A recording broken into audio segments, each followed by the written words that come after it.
change of the password, I can click reset password, and the password has been changed. We will go back to login and use the new password. We can log in the application.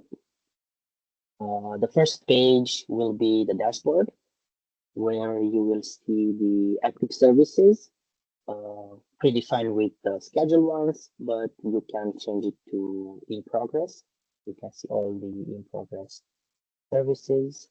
And right now here we don't have any scheduled ones, only in progress. That's why the scheduled one is empty.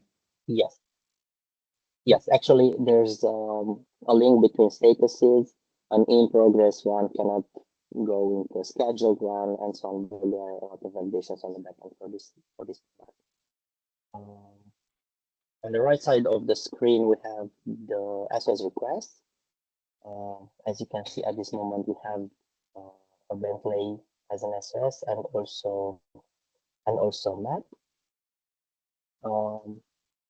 For this SOS request, we don't have yet the latitude and longitude to be displayed on the map, but once we will deploy the application, we will have also the latitude and longitude with a pin on the map where this SOS is located.